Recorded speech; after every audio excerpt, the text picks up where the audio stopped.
It's a communication. Yeah. Hey, Wangari, how are you? Oh, it's Great, how are you? okay. So The email before, it really yeah, helped. you have the slides ready, right? Yeah, yeah. Okay, cool. So all stated, we're just waiting for John from SGRE. Then we're ready to go. Say that again. Sorry, I didn't hear that right. We're just waiting on John. Yeah. He'll be here in 2 minutes, so we'll just start a couple of minutes late, but we'll. Yeah. Okay. Be here in a second. Fingers crossed that he comes. Okay. Yeah, cool.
Or maybe I can switch this on?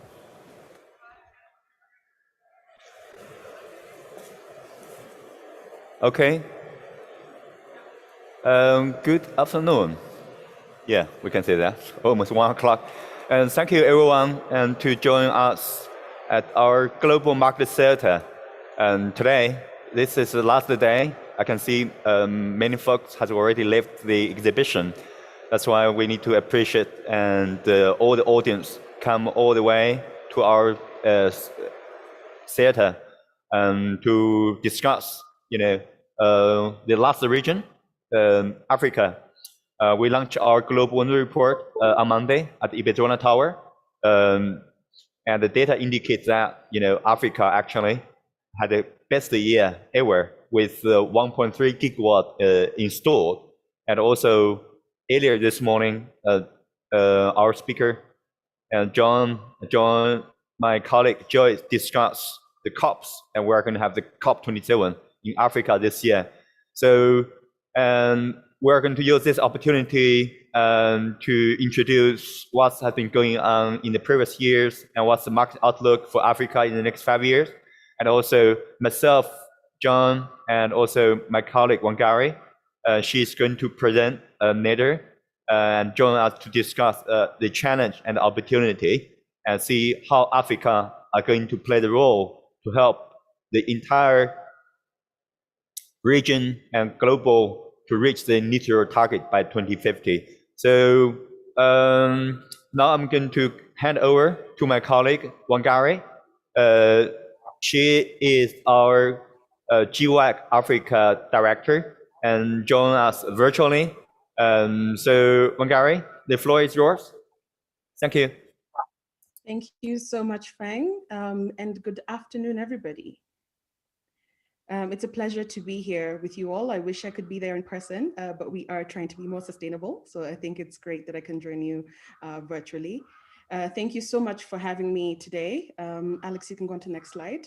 My name is Wangari Mashiri. As Feng has already spoken about, I lead the GWEC's new initiative, Africa Wind Power, on the continent. We can go to the next slide so I can show you a bit more about or can tell you a bit more about Africa Wind Power. And one of the things that is really important and key to recognize before we go ahead and have this conversation about wind power in Africa is that Africa has amazing resource. And before this, previously, the resource has really been underestimated. We can power the continent 250 times over. We have about 59,000 megawatts of capacity or technical potential. And so we're only really tapping 0.01% with about 7 gigawatts installed on the continent. So I think we have a long way to go as Africa. As Feng said, the last but not the least, and hopefully we will be leading in a few years to come. One of the other key drivers of wind power in Africa is that it's reliable, it's clean, and it's affordable, most importantly. So for us here in Africa, we're not really transitioning, we're leapfrogging. We're leapfrogging in many regions from no electricity to renewable energy and to clean sources of electricity. And so the affordability of that is very, very important. In addition to that, we have not had, previously, we've not had good policy frameworks to enable private sector investment in the continent in renewable energy. And so we need to ensure that we have dialogue between government, bringing private sector and public sector together around the same table to really define what this new energy journey for Africa looks like and really make it our own in regard to sustainability and all that. And then finally, in this year, we have COP27 in Egypt later this year in November, which is fantastic. As Africans, we're very excited about it because it's Africa's COP. So it's really our chance to shine and show how sustainable we can be, show how we can leapfrog, how we can really advance our systems in a sustainable manner and develop in a sustainable manner. So this is why Africa Wind Power was launched in September last year, just to enable these conversations among different government bodies, to really teach also government bodies about the advancement of wind, because a lot of information has been left outside of policy making. And so to be able to enable them to have that access to that information. I'll go to the next slide. So far, we have had some government engagements in a few countries. Historically, GWEC has really been involved in South Africa with the development and the creation of the South Africa Wind Energy Association, which has been pivotal in really advancing the wind market in South Africa. And so we continue to work with them. We continue to participate in all the events, such as Windaba in Cape Town each year. And so we are working closely with them to ensure that that market is still growing. But in addition to that, we are now having a new government engagement in Kenya, where we have had a very tumultuous time, a period, with the new PPA task force, which was commissioned by the president to review all existing PPAs and renegotiate them, but also to look at opportunities for renewable energy being the cheapest technology, or different renewable energies being the cheapest technologies, and moving towards 100% renewable energy. Currently, Kenya actually is at 92 to 94% renewables, with a large geothermal portion and wind power. So this is fantastic, but there is still a lot of work to do with policy, regulation, framework frameworks. And so we are working with the government on that. We actually held our first capacity building workshop for all the government bodies, including the utility, the transmission, the regulator, and private sector here a few weeks ago on the 25th of March. And we hope to continue that dialogue within the country. We are also engaging with Mozambique, and in Mozambique, we're engaging with the off-taker and the local association of mayor, and we're hoping to see the first wind farm launched in Mozambique. There's a lot of opportunity. Mozambique really is able to be a leader in wind power in Africa, and so we want to really see that come up in the next few years. And so we're helping with the policy and capacity building in Mozambique. We don't know where to next, but there is a lot of opportunity. There's a lot of conversations around the continent, and we look forward to also exploring those and expanding those. And if you would like to work with us on that, we were really happy to work with you on that. So let me go into the next slide, which is really where you're all here, which is the market outlook for Africa and what that looks like for the next few years. In 2021 and the years before, we've had a record year, which is great to hear, though it's only 2% and it's small compared to other regions in the world. This is a big year for Africa because it does show the viability of wind power. It does show that we are interested in exploring our vast resource, and we are seeing countries taking that step to do that. This has been led by 3 countries in 2021. We have South Africa, which has installed 668 megawatts of wind power. We have Egypt, which has installed over 237 megawatts of wind power. And then we have Kenya, which also launched one wind farm, Kipeto Wind Farm, and it was 102 megawatts in 2021. Which also is great to see, but there's also other countries, notably in Senegal and other countries that have launched wind farms. I'll go on to the next slide. I really wanted to talk specifically about 3 to 4 different regions and 3 to 4 markets that I've already highlighted, because as you know, Africa is a big continent, but we have 54 countries, and each of the countries have really different markets. So I'll start with the biggest installer of wind power last year, which was South Africa. And South Africa is really a leader in the continent. We're seeing that the drive by the nationally determined contributions to want to phase out coal, to want to reduce their carbon emissions from coal. A lot of their electricity currently is generated 90% by coal and peat. So transitioning from that is really key for South Africa, for them to be able to reach net zero by 2050. And we've seen the commitments and the pledges coming from South Africa really reflecting that. We're seeing that they have recently launched in 2020 the low emission development strategy, which has various interventions to get them to net zero. And one of them, which supports the NDCs, is the integrated resource plan, where they want to launch 20.4 gigawatts of renewable energy capacity by 2030. And we're seeing that even within that 20 gigawatts, 14.4 gigawatts is wind power, and only 6.4 is solar.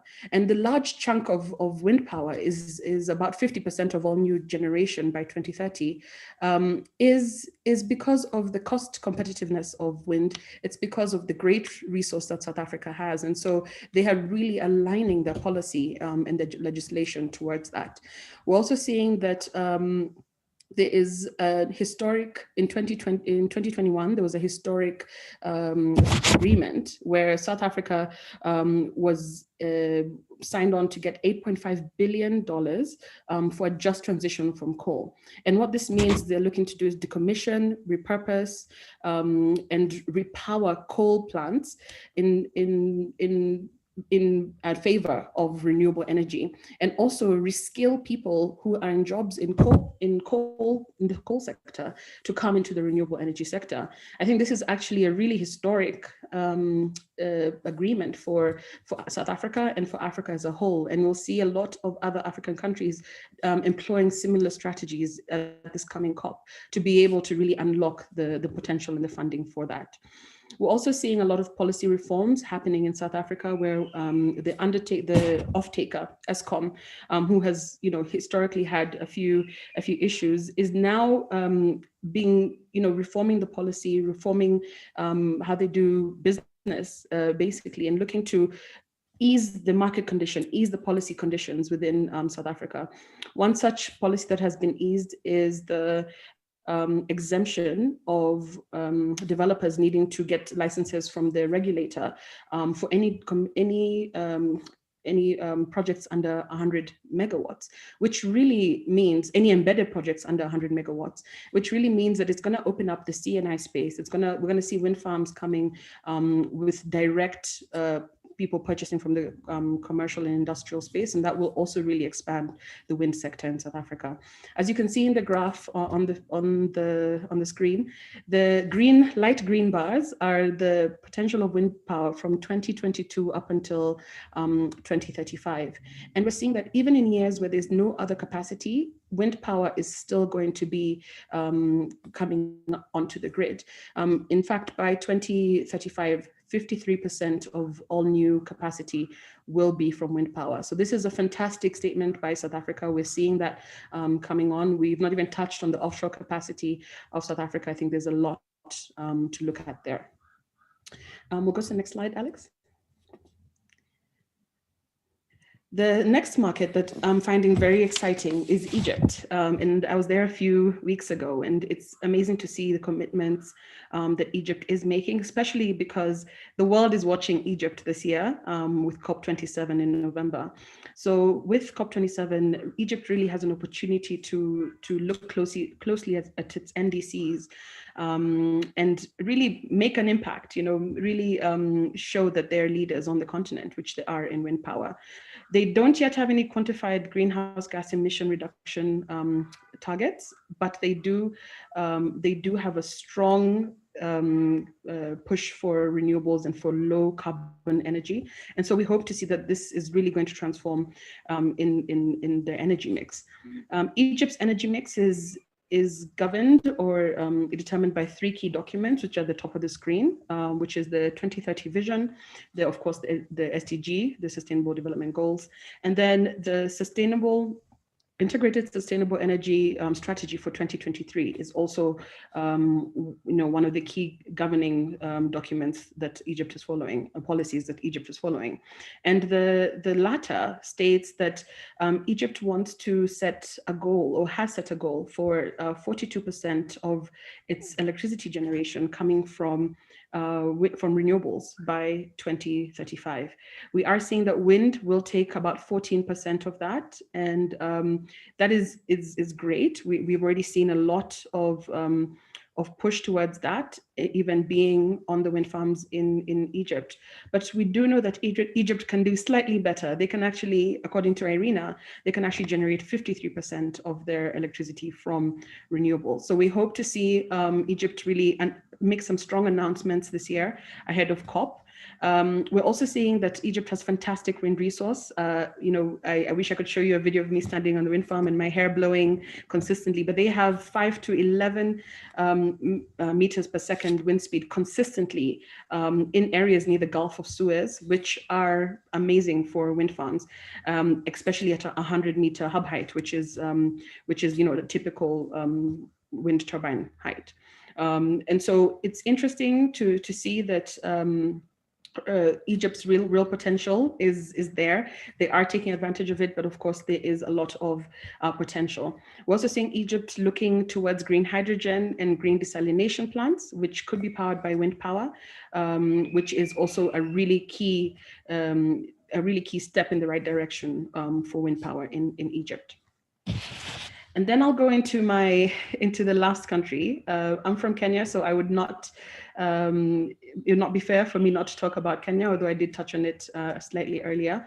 So we have had the PPA task force put all its recommendations out to the industry, where all unconcluded PPAs are being launched. And so we hope to see that there'll be more wind power. A lot of the wind power pipeline in the energy mix or in Kenya is now the cheapest power on the grid. And so in addition to geothermal, it's wind and geothermal which are the cheapest at the moment. And so if we can get a lot of those projects off the ground, given the reform of the sector, given the reform of the off-taker, this will be a really positive, advancement in the sector. And we look forward to not only having more wind power onto the grid, but also being able to work with the off-taker and the utility to have to really enable even exporting to our neighboring countries. And speaking of our neighboring countries, Ethiopia is also showing really, really strong signs. One of the challenges, though, of Ethiopia is being able to get the forex currency out of the country. But with recent financial reforms, with the announcements recently where they are going to have more commercial, international financial systems coming into place, and banks, international banks allowed within the country, that could really change the financing landscape in Ethiopia and open up a lot of the projects. Currently, they have 2 wind farms which are under development. They have 300 megawatts in the negotiation phase. They have 225 megawatts projects in feasibility, and also wind speed measurements happening at 18 sites. So clearly there is an appetite in Ethiopia for wind power, but we hope to see that all the other external challenges will be overcome in the coming months. And then finally, I just wanted to also touch on just generally in Africa, and we'll go to the next slide. In Africa, the key challenges that we are facing. I've already alluded to them in some of the country deep dives, but policy frameworks across the board are a challenge. So getting the right policy to enable private sector investment in countries to bring more wind power is really key. And so that's one thing that we're working on as Africa Wind Power, but we do need everybody to be involved in that. And that's a key challenge that we face at the moment.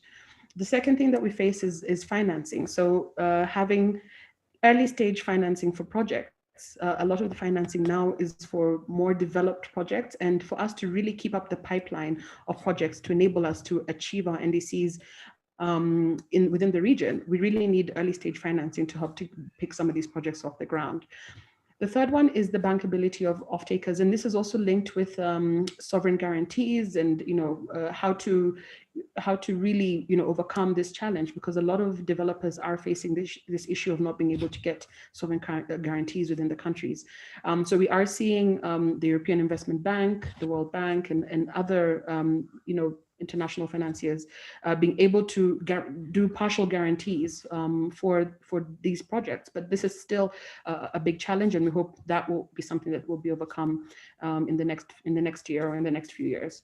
And then finally, there's still a large anti-renewable narrative in the media in Africa. We still have a lot of naysayers, and so educating the public more on the cost competitiveness of renewables, the jobs that it's creating, basically the co-benefits of renewables is really important, because then they start to understand that. At the moment, that's not been there. And so we have a lot of people who think that we're trying to take away their oil or we're trying to take away the gas, but that's not the case. We just want more sustainable energy. We want jobs to be created, because we know wind power creates 3 times more jobs per kilowatt hour or per megawatt than any other technology and any fossil fuel. And so we want to really educate the public on that, so we can have less anti-renewable narratives in the media.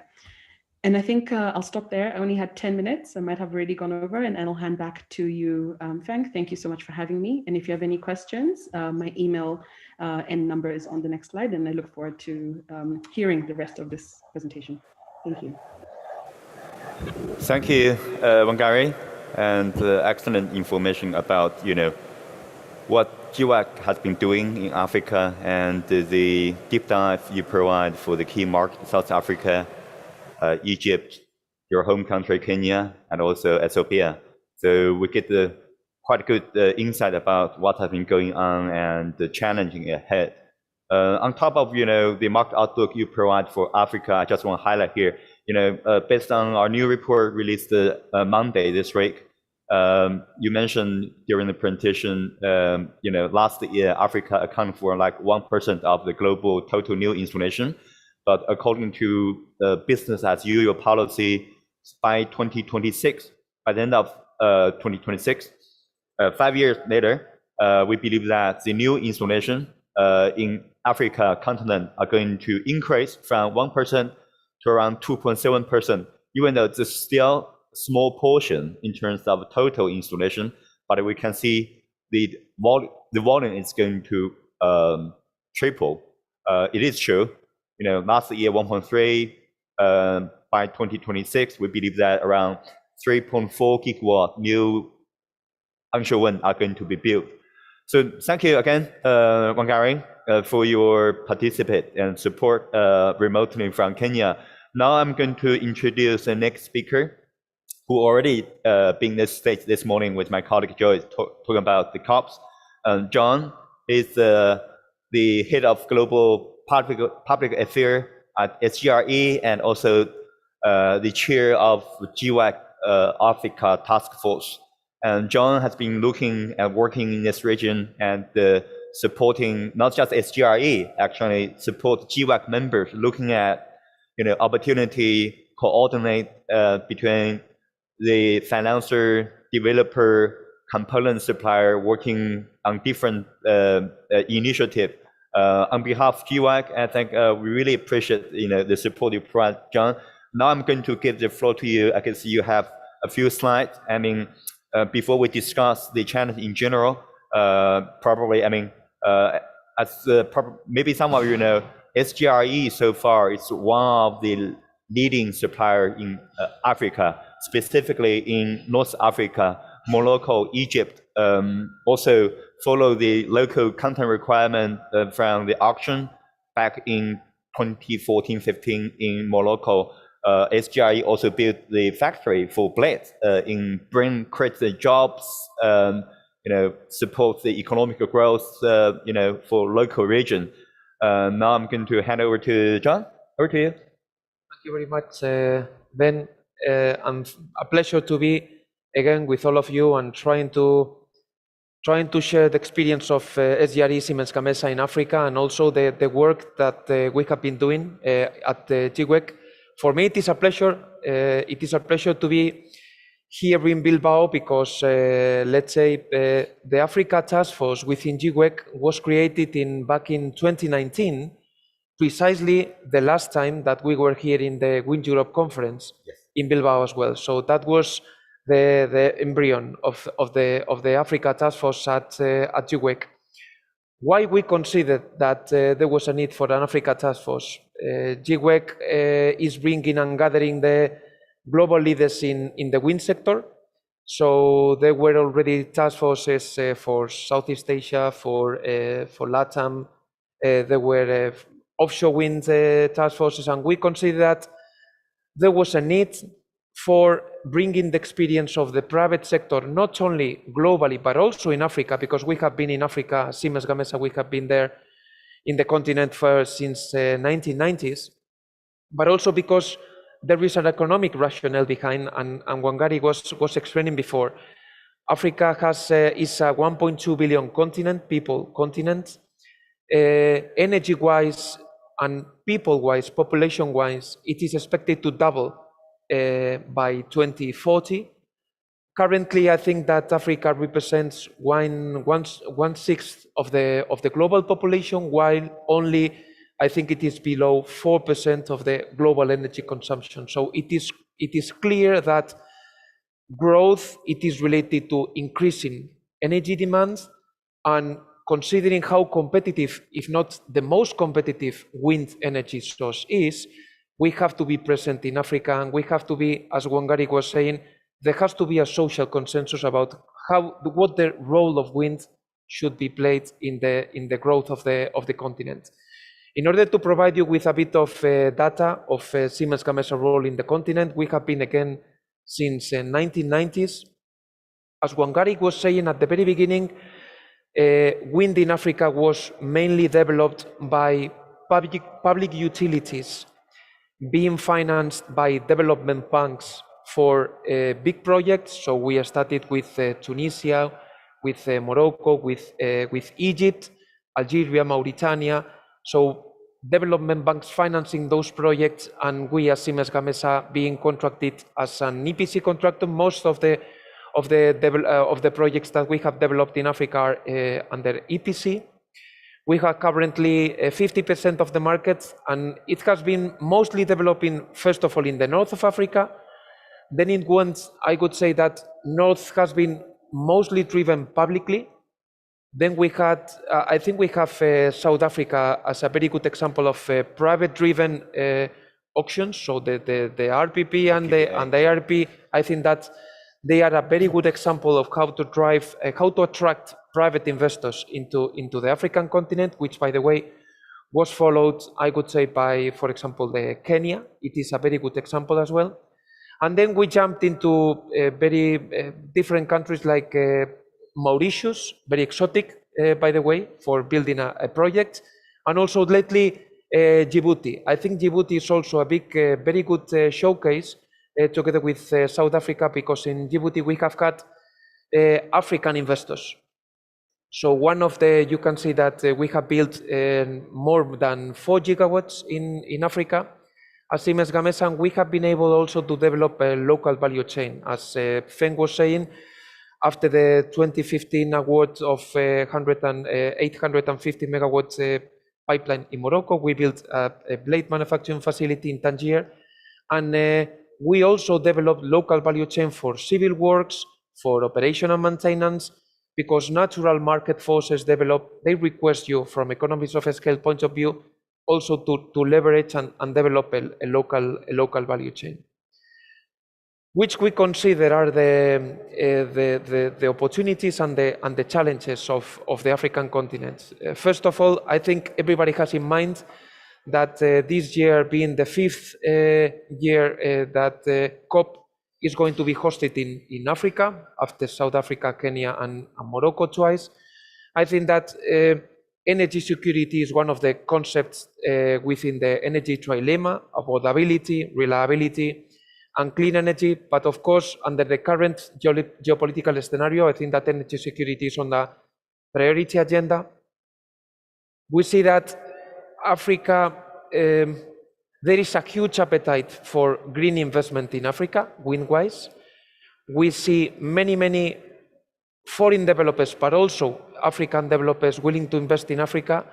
But of course, time has been one of the main challenges. It takes, as it happens also in our COP26 manifesto thing, yes, for GWEC was permitting, accelerating permitting. We are also, let's say, talking about accelerating permitting in Europe, in the North America, I mean, everywhere. We want to accelerate permitting to increase volumes.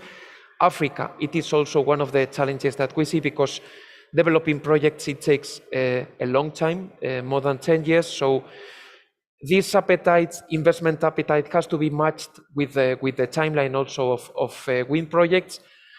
But we see that one of the main challenges in Africa is clearly thinking in big. In Africa, Wangari was saying only 8 gigawatts have been installed so far, but there was a lack of knowledge about which was the wind potential in Africa. GWEC collaborated last year with IFC, yep, with World Bank and Everus. A report was released, and this report was stating that 59,000 gigawatts of technically, commercially exploitable wind resources were available in Africa. So there is, let's say, the equation is perfect. Africa is going to grow, population-wise, energy-wise, there is wind. So which is the element in the equation missing for this to happen? I think that last year, for example, the Africa energy single market was created back in 2021. So this regional power pool mindset is crucial, because what it has happened in Africa is that South Africa was looking only on the South African needs, Morocco hasn't only been looking into Morocco needs Egypt country-wise. It has happened also in Europe and other countries. So an integration of the whole market is needed. This is the reason why interconnections, investment in grids, also from not willing to support developing wind markets where there is little wind resource, that it doesn't make any sense. So if there is a lot of competitive wind resource in Ethiopia, in Kenya, in Tanzania, we should be fostering all the regional power pool in the east, connecting with the south, with Namibia, with Mozambique, with South Africa, and the same in the north. The desert to power also, it was another initiative, the potential of green hydrogen in Africa.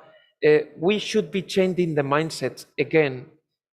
In Africa, at the very beginning, it was thought, and that was the earliest stages of wind power development in the continent, it was more related to feed-in tariffs.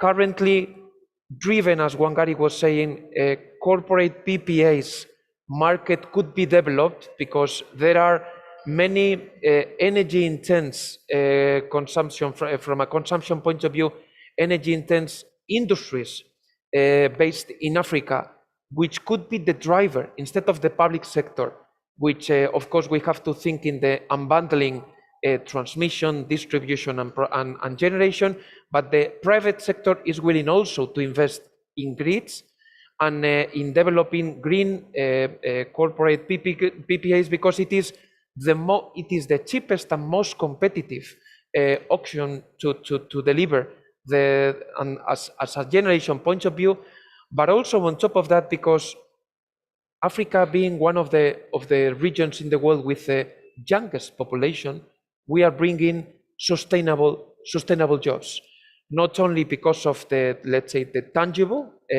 generation as regards to the manufacturing or as regards to the civil works, as regards to operational maintenance, but also because Africa is also one of the most digitalized region in the world because of the young population. So digitalization in energy trading, energy communities, for example, in Ethiopia, as regards to the development of wind, there is also the strategy trying to gather energy consumption centers around technology parks. So wind farms are built around the technology parks, and there are economies of scale and more competitive options. So again, there is a huge opportunity for Africa to leapfrog, as Wangari was saying. Instead of the energy transition, this is about leapfrogging.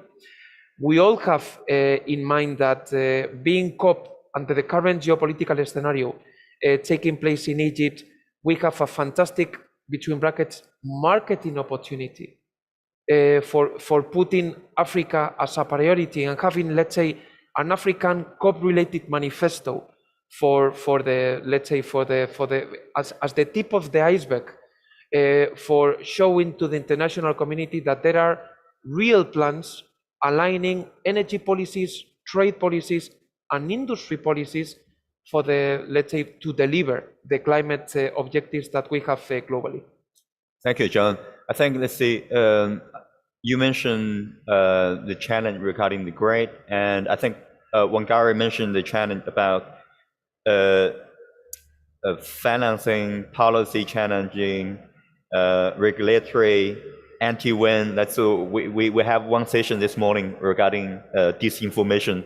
I think those misleading titles do not really helpful to get the wind built in Africa as well, for a continent with fantastic wind resources, as John already indicate. For infrastructure, I guess from what I understand, I remember maybe 15 years ago when Alstom built the first project in Ethiopia. I remember it take like, the project got delayed. It's take maybe even 2 years to build not just the grid and also the road, because the turbine is bigger. They cannot even get the component to the site. I think, again, infrastructure, that's something we need to looking at as well. Also the port, again, since this year probably will be the year for Africa, we have COP27 in Egypt. And also we already have this global memento. You were there, John, in Glasgow. Global memento about net zero, carbon neutrality across the global developing country, China, US, Japan, South Korea, South Africa, and also we have Milan on board. So in general, I really hope this COP27 in Egypt could bring this conversation from conversation into implication and make sure that we have get really Africa engaged into this global campaign for climate change and leverage this net zero opportunity to bring economic growth to this region. I have one question to you, John. You mentioned grid. I remember, let's see, years back in Europe, we have this super grid discussion. In that initiatives, we have ABB, Siemens, developer like Mainstream, at that time called Electricity. In that initiative, they are talking about integrate the solar PV, wind, together with the countries in Mediterranean, could be Spain, Italy. And I think at that time, it sounds like a vision we cannot reach. But based on where we are today, we have to speed up the energy transition to fight for the climate change, also be independent from fossil fuel. How do you see those kind of big vision? Do you think it's realistic? I think it is not visionary. It's tangible. I mean, when we started to talk about the earlier stages of wind, we didn't know, we were not in the technology development state of art we are currently, how competitive we are, how we should be focusing in combining, as we have already some pilot projects with the storage, so hybrid projects, considering the vast energy resources that Africa is endowed with, solar PV, hydro, geothermal, wind, combining it with the storage, it only makes sense from an economist scale point of view to try to interconnect as much as possible. Again, because there are extremely powerful and energy consumpting wise industries in Africa. And if we look into the Western powerful with Nigeria, Ghana, the Northern powerful with Egypt, Tunisia, Algeria, Mauritania, then we have Ethiopia, Kenya, all those interconnections, that is going to be bringing cheap energy, and that is going also to have full access to electricity. When we are thinking about renewables in Africa, the point is that we only think in a small, I mean, rooftop solar community energies. That is extremely good. That is quickly deliverable. That is deployable. That is fine. But that is the short-term solution. We have to think in big, and this is why we shouldn't be only considering Africa for power in Africa, but it could also be seen Africa as the powerhouse for Europe as well, being so competitive. So this is where I see full collaboration, and this is where we see COP being a huge opportunity for putting an eye on Africa, not only for Africa, but also Africa as a lighthouse for the rest of the regions, neighboring regions, to get cheap, competitive energy from Africa. Yeah, I remember a couple of years ago, I think 2 years ago, when we joined one webcast where you were a speaker, you gave the perspective about the what you call hybrid solution, this combination between solar and wind and storage. But nowadays, it's we all are talking about across the global hydrogen, and in Europe we have hydrogen plant, in Germany and in emerging market. Last week, the Chinese government also released their 2030, 2050 hydrogen plan. So looking at the hydrogen, do you believe that, if we expanding this energy solution and combine what we call hybrid solution already we discussed with hydrogen, do you think hydrogen will further bring opportunity to that region? For example, we are talking about the grid connection. If that's a challenge, do you believe that hydrogen, for example, we have fantastic wind resources. Wind is already the cheaper solution in that region. do you believe that we can bring more renewable electricity and connect to the electrolyzers and produce the hydrogen and shipping around? So that could be, do you believe that could be another way to solve the infrastructure challenge? Of course, and Wangari, I mean, I can also give you the floor, but green hydrogen is going to play a role also in Africa, because the more renewables we have installed, the more competitive green hydrogen is going to be, additional to developing technical and industrial capabilities for manufacturing electrolyzers. But competitiveness of green hydrogen is more related to the installed capacity of renewables for making it more competitive. So if Africa is endowed with huge wind resources already, this is the place to be exploiting green hydrogen as well. We have heard about Morocco, for example, being of the one of the front runners in green hydrogen. Also, it was mentioned lately in a GWEC report about floating offshore wind, Morocco being positioned also for floating offshore wind. So let's say there is, under the current competitiveness of a scenario for renewables and for wind in particular, we have to be in the political priority and agenda. And together with the political agenda, private sector, considering cheap and available financing and the appetite from investors, not only from foreign investors, but also from African investors. And we have already developed some let's say, financing solutions, for example, Renew Africa Initiative or IFC scaling solar, IFC scaling wind. We are already there, and together with all the capacity building actions that we are taking place, we are taking part by GWEC also, engaging with key governmental stakeholders. I have no doubt that, I wouldn't say this decade, but between now and 2025, and of course with an eye on COP in Egypt, we are going to be turning let's say, we are going to be becoming the cornerstone of energy transition in Africa. Wonderful, thank you, John. I think it's good to know, not just the hybrid solution and hydrogen, and you also highlight opportunity even in Morocco, earlier stage of development for floating wind. In general, all the technology, the rest of the world are looking, I think, we have companies like SGRE, leading developer are looking at bringing the solution to that region. I guess, based on what we discussed, and also Wangari mentioned the challenge, I guess COP27 could be a really good platform to gathering the African nations together to discuss the opportunity. I think, the disinformation we already hear, today, and also we highlight in our report, that's not really helpful for that region. I really hope, through the GWEC platform, we can do a campaign in COP27. We get the local politicians together and doing some kind of maybe sessions. And I think, let's see, we need some case study to show, what's the value renewable, specifically wind, can bring. Wangari, you are based in Kenya, and we have project in operation last year. GE Renewable bring this 102 megawatt project online. So could you give us a bit, how you see as an African, resident, see the opportunity that renewable are going to bring? Yes, absolutely. What will be the best? One more question.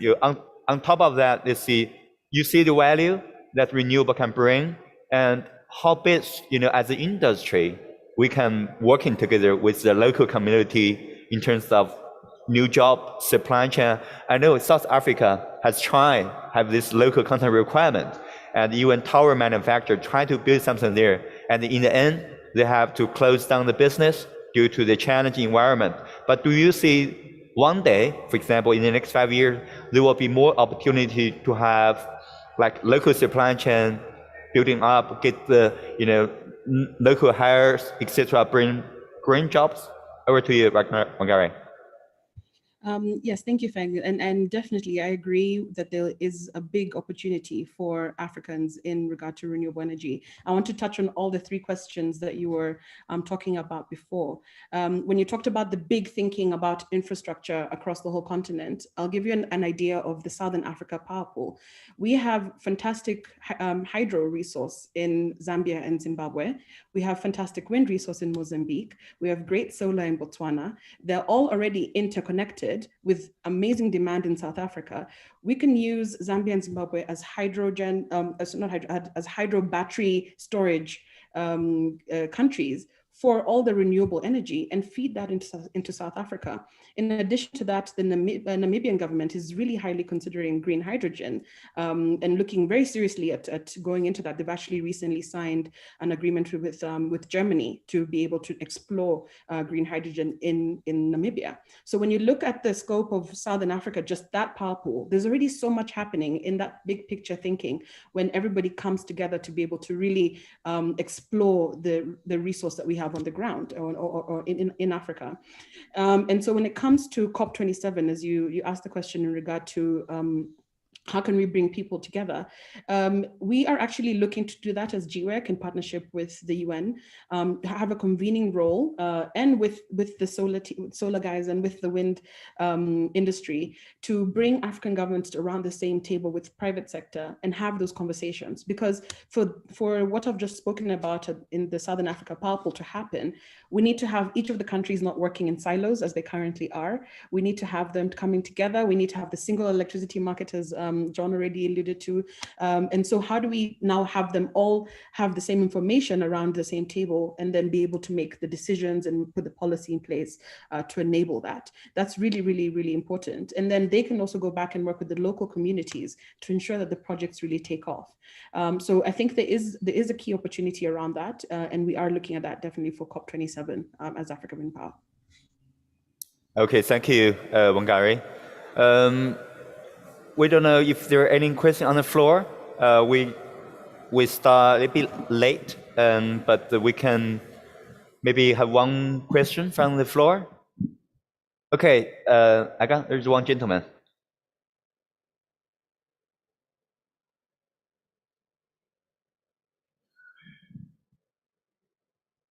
Would you please just report your name, your company? Thank you. First. Thank you so much. I'm Eric Bukasa from France, but originally from Democratic Republic of Congo. I'm a student in France in the University of Caen. This is my question. Good to know that you are exploring about the market of renewable energy in Africa, but we have a big issue. And I'm gonna ask you about the big issue according to the investment. With whom you are discussing about investment in Africa and what kind of knowledge they have about energy. Because right now in Africa, we're gonna talk about the West and the East and the Center, and maybe in the South of Africa, we have 98% of people are powerless. And during the discussion table, what kind of mindset they have? Because every time we are here from our hearts, like we need power, we need electricity, but nothing changed.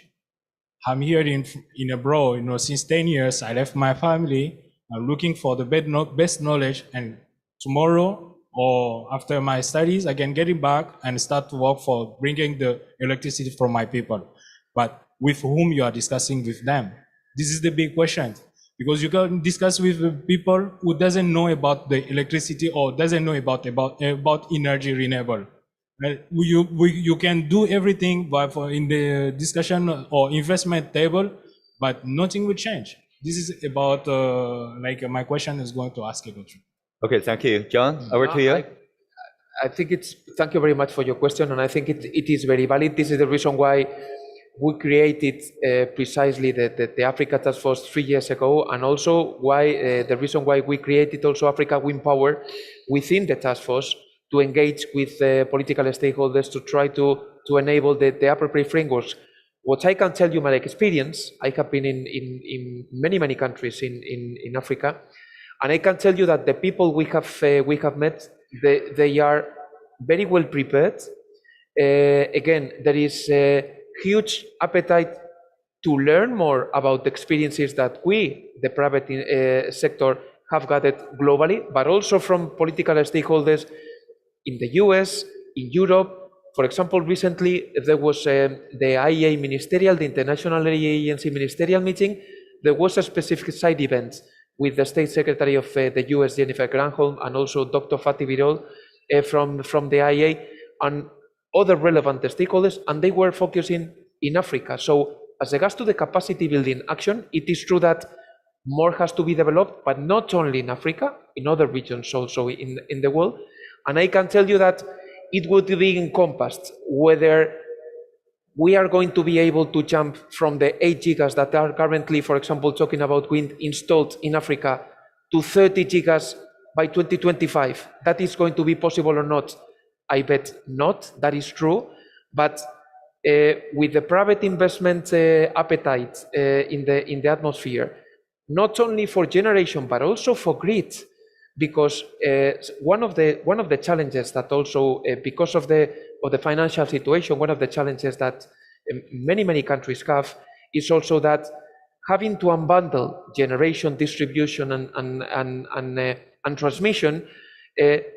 Generation has been the focus for private sector to let them in, while of course, if you generate but you cannot transmit and distribute, you have bottlenecks. So letting the private sector also in with the appropriate, let's say, warranted frameworks, that is going to be unleash the full potential of wind energy and renewables in particular. So I fully understand your concern, but what I can tell you is that the alignment and just, for example, it was the creation of the African single energy market in 2021 by the African Union. That is also a flagship project about their understanding and the willingness to move forward. If I took correctly, Egypt, for example, is willing to implement the African Energy Transition and Climate Initiative at COP, grandfathered by the African Union. So let's say we are on the move, whether we are on a, let's say, I don't know whether we are in a Ferrari on a Formula One. I mean, we have to test that, but the appetite is in the market. I can let you in, and the private sector is fully committed to unleash that potential. Thank you so much. Yeah. All right. Also, I think that's the. I think Wangari. Oh, Wangari? Yes, sorry. yeah. Sorry, Wangari. Do you have some extra comment on top of what John mentioned? Yes, I was just going to say that even in the DRC, where you're from, there's a lot already happening in renewable energy. We're seeing some of the mining companies wanting to offset their carbon footprint by, off taking power from wind farms. So there is a lot already happening on the ground. We're seeing renewable energy, wind power being cheaper, creating jobs. And so the mindset that people are really coming with is that they want to unlock these opportunities for Africans. We want to be sustainable, but also we want to be able to access this energy. And so it is already happening all across the continent. If I may, just one last word. Most of the discussions related to renewable energy in Africa have been driven by non-Africans.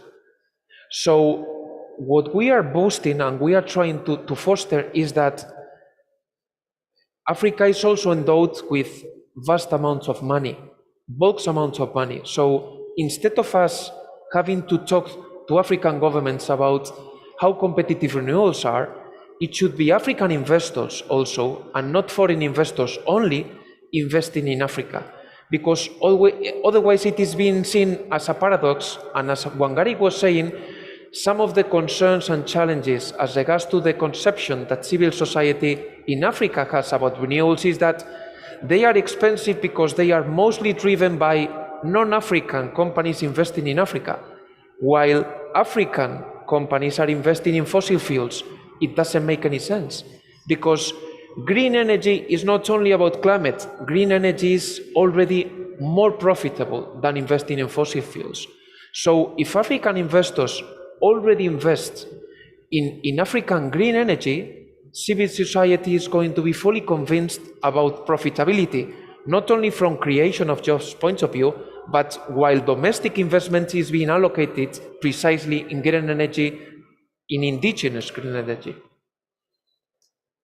Thank you. Good point, John. I think we need both, the investment out of Africa, and also we need to engage government in Africa to get this job done. So thank you so much. I think we have already overrun the time, and today is the last day. I will take this opportunity to thank you, John, join us Thank you, multiple Wangari. times, and also Wangari join us remotely from Kenya. And thank you for your good work, and really hope that by the time we have the COPs later this year, we will see further progress made by African country. And also thank you so much to join us, all the audience online and here on site, and also there may be some audience online as well. Thank you so much, and good luck, and have a safe travel home. Thank you. Thank you. All right, thank you, John.